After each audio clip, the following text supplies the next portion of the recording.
The RBA hike has dominated tomorrow's headlines already, with interest rates rising by 50 basis points, all while the Prime Minister Anthony Albanese has been missing in action. Well, Radio 6PR Drive presenter Oliver Peterson managed to catch up with the Prime Minister earlier today as he returned from his overseas trip. He decided to pop into the 6PR studios to see his old mate Ollie and drop in to Hay Street there in Perth. Ollie joins me now.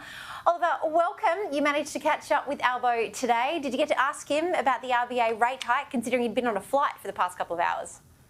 Well, I did, Jenna. I did indeed. And he indicated it's a tough time for Australians, which I think all mortgage holders watching Sky News this evening would be feeling that pinch, wouldn't they? $300 their mortgage is going up a month if they're on that $500,000 loan since May. So an extra $100 odd today is really going to start to cut into that weekly budget, because you're going to have to find more money, obviously, to pay your mortgage. PM's not trying to take ownership of this, though. I've really got to say he's still saying, Jenna, that this was something they knew they were going to inherit regardless of the federal election results, and that he does have plans in place. The same rhetoric you've heard from the PM a few times now, that there is obviously that rise to the minimum wage. He's looking at how he can better have more affordable childcare and then create more jobs in the economy. So at the moment, it is still the similar rhetoric from the Prime Minister Anthony Albanese, but certainly it is something that he says we were all expecting regardless of the federal election results. Yeah, absolutely. Look, it was a very wide-ranging interview. Let's take a listen to some of the other things he had to say.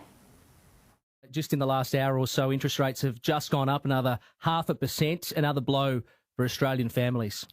Look, Australian families are doing it tough. We said that prior to the election. When it was foreshadowed, the interest rate increases would occur. The Reserve Bank Governor foreshadowed that regardless of the outcome of the election. So this will be another blow. So, Ollie, we heard there that he is, like you said, the same things that we did here on the election campaign, but he's also been touted as a Prime Minister in hiding. What did he have to say about that? Well, he didn't want to really buy into that opposition claim that he's more interested at the moment, Jenna, about his global perception than obviously being in New South Wales in the flood crisis, saying and telling me today that this was really a work trip. He wasn't there for recreation. He made the point that he wasn't there for recreation. I thought it was interesting. He also signalled out Peter Dutton here, saying he's the opposition leader. He hasn't said this.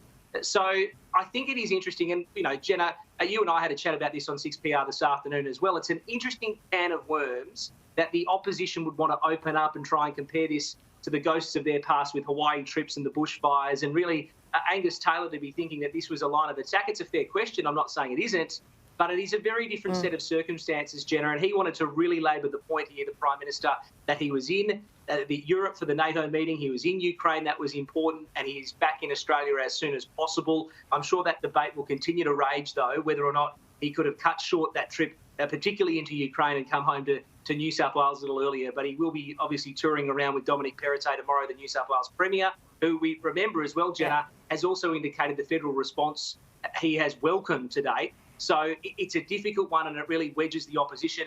You can understand the line of attack, but it doesn't seem to be having the same bite that it did when Scott Morrison was obviously in Hawaii during the bushfire crisis.